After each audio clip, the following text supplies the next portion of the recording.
அனைவருக்கும் என் அன்பான வணக்கம். நான் உங்கள் ரமேஷ் கார்த்திக். இன்றைய காணொலியில் நம்ம விவாதிக்க போகிற தலைப்பு செகண்ட் பேட்டில் ஆஃப் பானிபட், இரண்டாம் பானிபட் போர். 1556ஆம் வருடம் நவம்பர் மாதம் 5ஆம் தேதி ஹரியானா மாநிலத்தில் உள்ள பானிபட் என்கிற இடத்தில் இந்த போரானது நடைபெற்றது. ஹேமச்சந்திர விக்ரமாதித்யா என்று சொல்லக்கூடிய இராணுவ தளபதிக்கும் அக்பர் அவர்களுக்கும் இடையே நடைபெற்ற ஒரு போர். ஏன் இந்த இரண்டாம் பானிபட் போர் நடந்தது என்பது குறித்து பேட்டில் ஆஃப் துக்லகாபாத் என்கிற ஒரு காணொலியை நம்ம பதிவு பண்ணியிருந்தோம். வாய்ப்பு கிடைப்பவர்கள் பேட்டில் ஆஃப் துக்லகாபாத் காணொலியை முழுமையாக பார்த்துவிட்டு இந்த இரண்டாம் பானிபட் போர் காணொலியை பார்க்கும்பொழுது ஒரு நல்ல புரிதல் உங்களுக்கு கிடைக்கும். இருந்தாலும் ஒரு சிறிய அறிமுகத்தை உங்களுக்கு கொடுத்துட்டு காணொலிக்குள்ள நம்ம தொடரலாம்.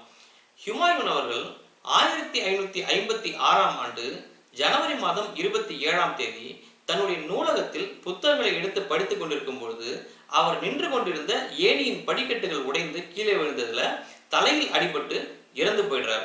இந்த சூழல்ல அக்பர் அவர்கள் டெல்லியினுடைய சுல்தானேட்டாக பதவியேற்றுக் கொள்ள வேண்டிய சூழல் ஏற்படுது.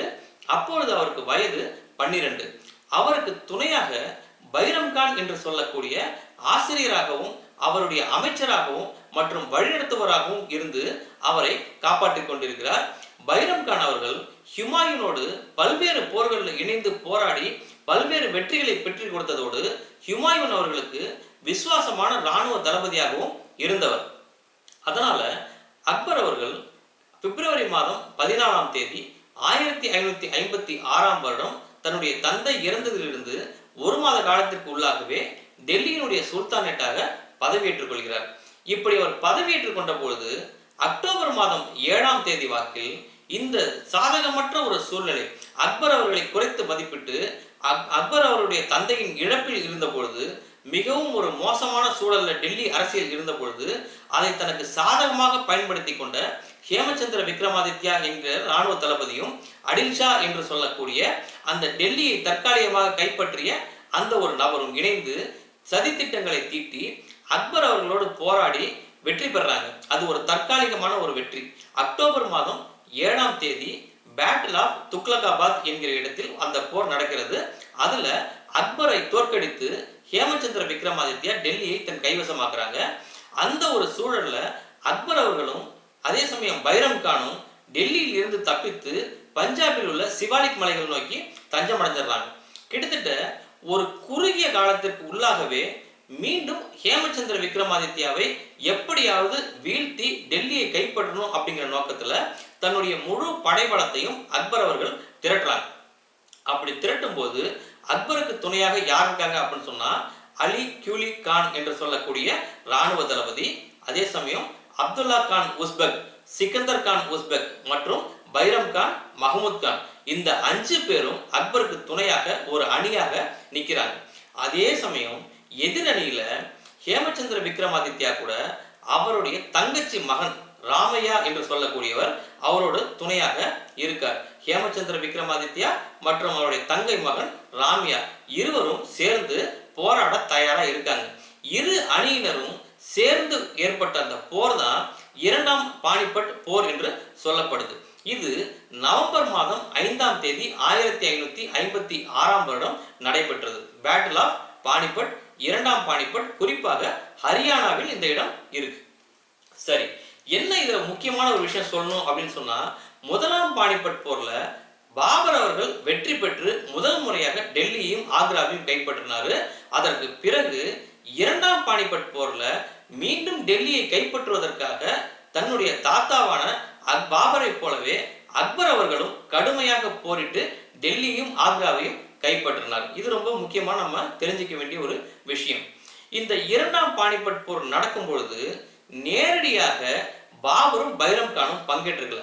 அதற்கு பதிலாக போர்க்களத்தில் இருந்து ஒரு 8 மைல் தொலைவாக பைரம் கான் அக்பரை பாதுகாப்பா வச்சிருந்தார். ஏன்னா அக்பர் குழந்தை, 12 வயசு தான் ஆகுது. அதனால நேரடியா போர்க்களத்துக்கு ஹேமச்சந்திர விக்ரமாதித்யா கூட அனுப்புறதுக்கு அவருக்கு பயம்.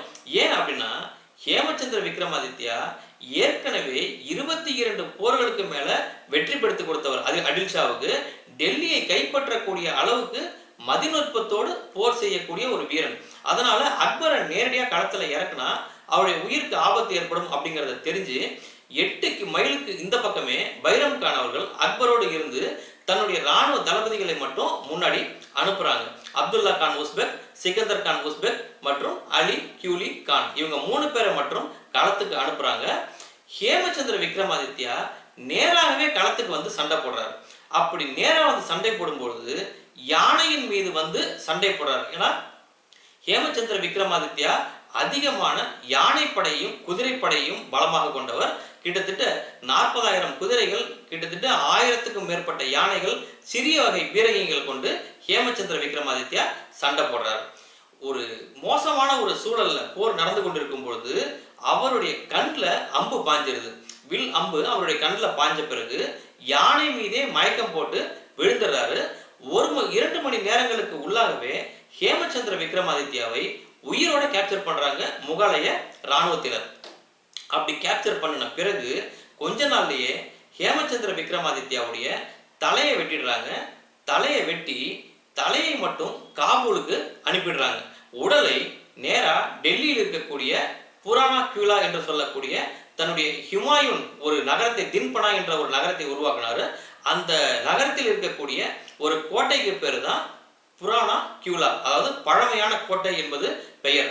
ஹேமச்சந்திர விக்ரமாதித்யாவுடைய தலையை காபூலுக்கும் உடலை புராணா கியூலா என்று சொல்லக்கூடிய அந்த கோட்டைக்கும் அனுப்பி தொங்க விடுறாங்க. இது மக்களுக்கு சொல்லக்கூடிய ஒரு மிகப்பெரிய செய்தி.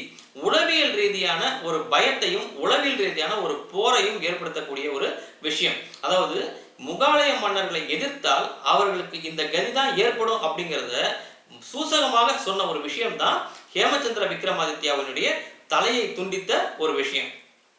வரலாற்றில் என்ன சொல்றாங்க, அபுல் ஃபசூல் என்ன சொல்றாரு அப்படின்னு சொன்னா, இந்த இடத்துல தலையை துண்டிப்பதற்காக பைரம் கான் அக்பரை கேட்டுக்கொண்ட பொழுது அக்பர் என்ன சொல்லியிருக்காரு, இந்த ஹேமச்சந்திர விக்ரமாதித்யா காயம்பட்ட காரணத்தினாலையும் ஆயுதங்கள் இல்லாமல் இருக்கிறதுனாலையும் நான் அவருடைய தலையை வெட்ட மாட்டேன் அப்படின்னு சொல்லி மறுத்ததாகவும், பின்னாடி பைரம் கான் அவருடைய தலையை வெட்டினதாகவும் அபுல் ஃபசல் அவர்கள் சொல்லியிருக்காங்க. பிற்காலத்துல இது அறியப்படுது. எப்படியோ ஆனால் அக்பர் அவர்கள் இந்த போரை வென்ற பிறகு காசி என்கிற பட்டம் அக்பருக்கு கொடுக்கப்படுது. எப்பவுமே வழக்கமா முகாலய மன்னர்களுடைய போர் முறை என்ன அப்படின்னு சொன்னா தைமூரிய போர் முறை. போர் நடந்து முடிந்த பிறகு எத்தனை ராணுவ வீரர்களை அவர் கொண்டிருக்காங்களோ அத்தனை பேருடைய மண்டை ஓடுகளை பிரமிடு மாதிரி குமிச்சு ஒரு அச்சத்தை ஏற்படுத்தக்கூடிய ஒரு போர் முறையை அவங்க எப்பயுமே வச்சிருந்தாங்க. இந்த 2ஆம் பானிபட் போர்லையும் அதுதான் நடந்தது. ஹேமச்சந்திர விக்ரமாதித்யாவை கொன்ற பிறகு அத்தனை கிட்டத்தட்ட 5000க்கும் மேற்பட்ட வீரர்கள் இறந்து போயிட்டாங்க. அத்தனை பேருடைய தலைகளையும் ஒரு பிரமிடு மலை போல குவித்து ஒரு எதிரிகளுக்கு ஒரு அச்சுறுத்தல் செய்தியாக அதை கொடுத்திருந்தாங்க. இது பைரம் கானுக்கும் அக்பர் அவர்களுக்கும் கிடைத்த ஒரு மிகப்பெரிய வெற்றி. இதுல குறிப்பா நம்ம எந்த இடத்துல ஹேமச்சந்திர விக்ரமாதித்யா தோத்து போறார் அப்படின்னு சொன்னா, ஒரு தற்காலிகமான வெற்றியை அவர் பேட்டில் ஆஃப் துக்லகாபாத்ல கிடைச்சி அங்க இருந்து அவர் மீண்டும் டெல்லிக்கு சென்று கொண்டிருந்த பொழுது அவருடைய வீக்கான ஒரு ராணுவ தளபதி தன்னுடைய பீரங்கிகளை எடுத்துட்டு போகும் பொழுது கவனக்குறைவா இருக்காரு. அலி கியூலி கான் என்று சொல்லக்கூடிய அக்பருடைய ராணுவ தளபதி அந்த ஹேமச்சந்திர விக்ரமாதித்யா அவர்களுடைய ராணுவ தளபதியை வழியில பார்த்துறாரு. 10,000 வீரர்களோடு சென்ற அலி கியூலி கான் அந்த ராணுவ படையை தாக்கி பீரங்கிகளை கைப்பற்றுகிறார். இது ஹேமச்சந்திர விக்ரமாதித்யாவுக்கு ஒரு மிகப்பெரிய இழப்பை ஏற்படுத்தியது.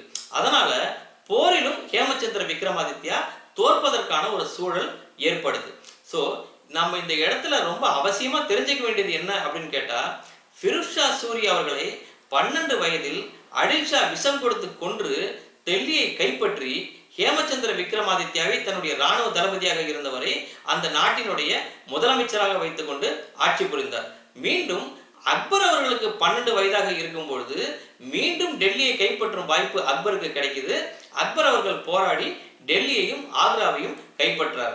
1ஆம் பானிபட் போர்ல எப்படி பாபர் அவர்கள் போரிட்டு இந்த டெல்லியையும் ஆக்ராவையும் கைப்பற்றினாரோ அதுபோல சிறிய இழப்புகளால டெல்லியும் ஆக்ராவையும் 2 முறை முகாலய மன்னர்கள் பறிகொடுத்திருந்தாலும் கூட பாபர் அவர்கள் 2ஆம் பானிபட் போர் மூலமாக தன்னுடைய இருப்பை டெல்லியில் பதிவு செய்கிறாரு. அதற்கு பிறகு முகாலய மன்னர்களை தவிர வேறு எந்த மன்னர்களும் டெல்லியை ஆள முடியாது என்கிற அளவிற்கு அக்பருடைய அந்த போர் வெற்றியானது இருந்தது. மீண்டும் இன்னொரு போர் அடுத்ததாக நடந்தது 1557. அந்த போரை பற்றிய முழு விவரங்களோடு அடுத்த காணொலியில் உங்களுக்கு சந்திக்கிறேன். மீண்டும் நன்றி, வணக்கம்.